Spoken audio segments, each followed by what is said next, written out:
Hello everyone, my name is Zhong from Qnami in Switzerland.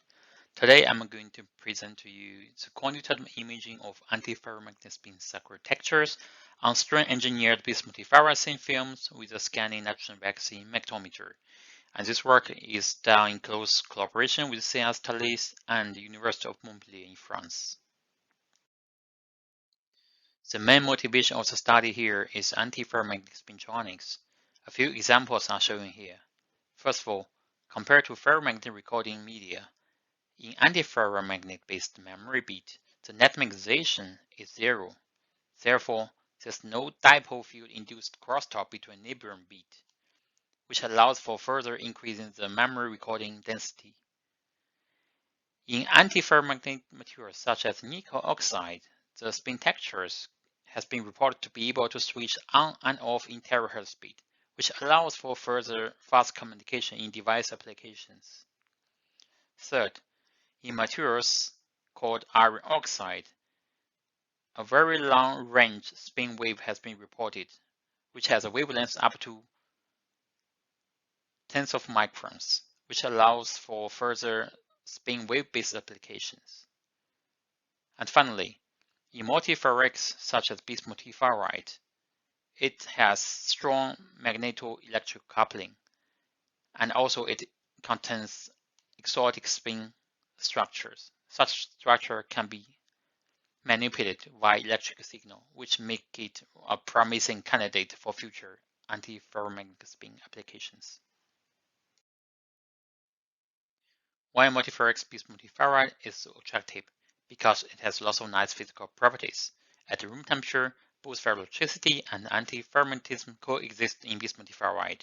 It contains long-range spin cycloid order, and such spin cycloid structure can also be manipulated by electrical field.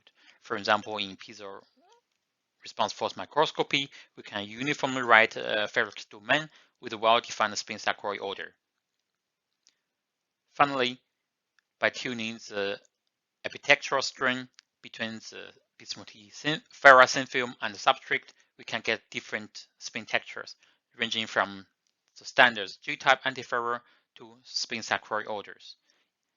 There are two different spin cycloid orders in bismuth ferrite. One is called type 1 spin cycloid order.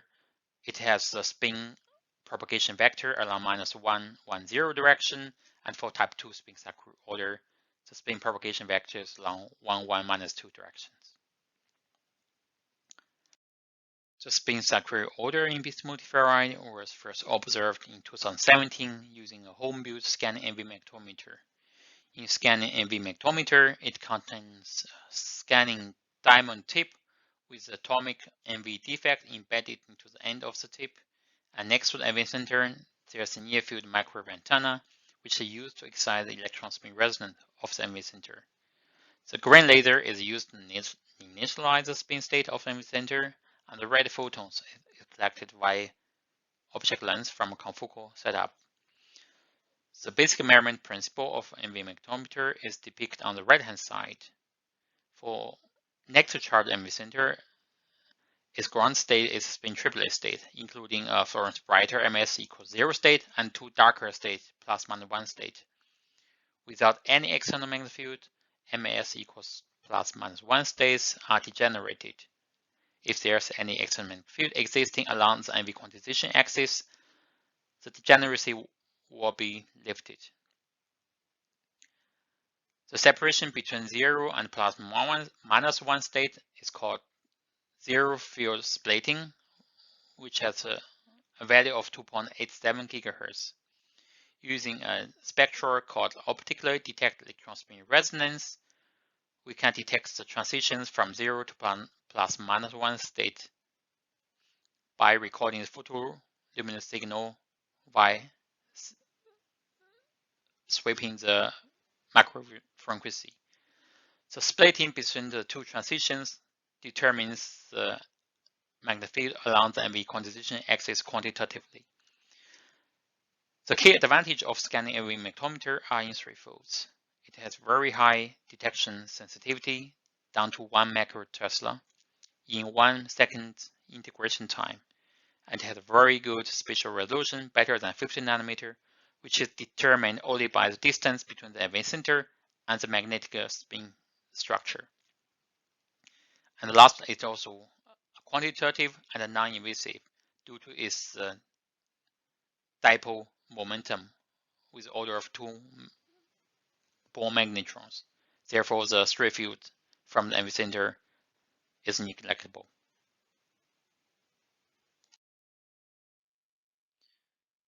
The scanning EV magnetometer used in this study is a commercial Turkey solution from Qnami called Protosq.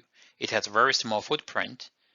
In Protosq, it contains confocal optic module with laser integrated inside. The optics is quite stable. There's no realignment requirement after installation. And the AFM platform is operating in fully closed loop and fully automized. In order to perform a scanning environment, Qnami also developed quantum control hardware and also quantum control software LabQ. In LabQ, during the measurement, both scanning NV image as well as AFM topography signals can be recorded simultaneously in different channels. With the help of a side camera, we can bring the microwave near-field antenna into very close distance to the NV tip. The NV tip is also a commercial product from Qnami. In the diamond tip, the single NV defect is in the very end of the NV tip. The two BFO thin films with different epitaxial strengths were first studied by piezo response force microscopy. In PFM measurements, both out-of-plane and in-plane phase images were recorded simultaneously.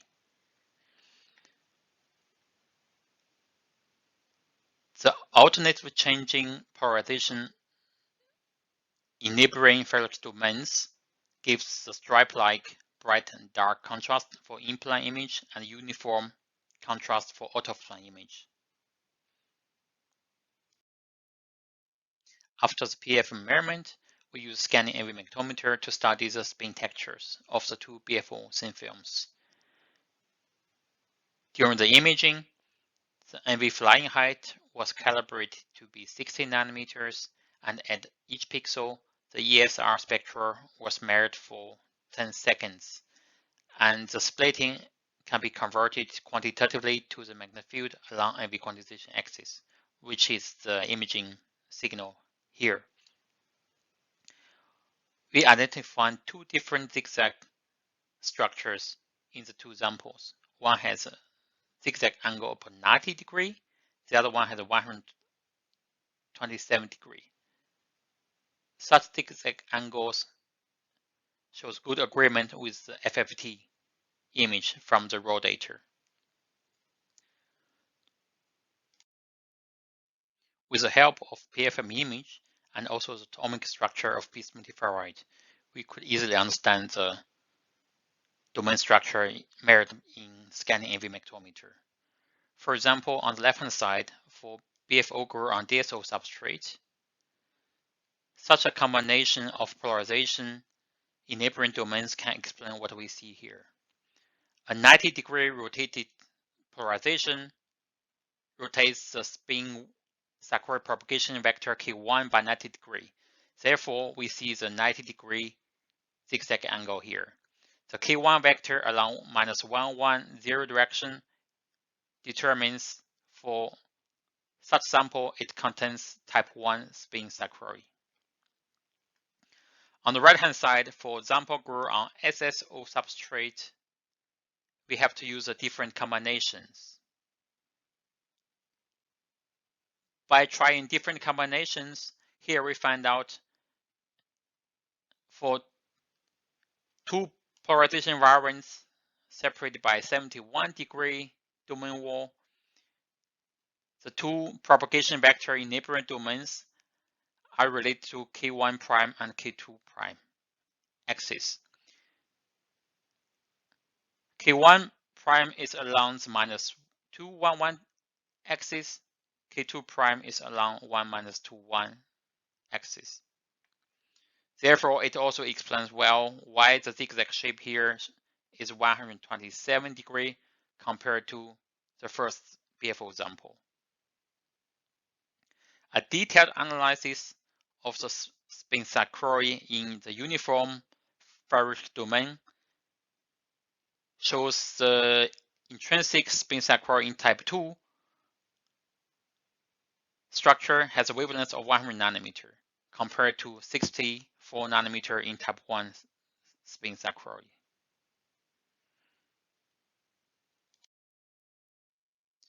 In a recent publication from our collaborators, 5 different BFO examples on different strength substrates have been imaged using a home-built scan AB magnetometer.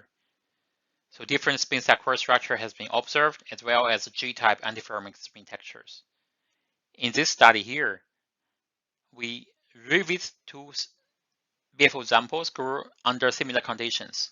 One is BFO on DSO substrate. It shows similar type 1 spin cycloid structures compared to previous study. Interestingly, the BFO grew on SSO substrate here shows type 2 spin cycloid compared to G-type antiferromagnetic reporting in the previous publications. So here, it tells us the 0.5 tensor strength is a critical transition point between G-type antiferro and type 2 spin cycloid. In summary, our results here shed us light on future potential for reconfigurable nanoscale spin texture on multiferric systems just by string engineering. With this, I would like to thank you for your attention.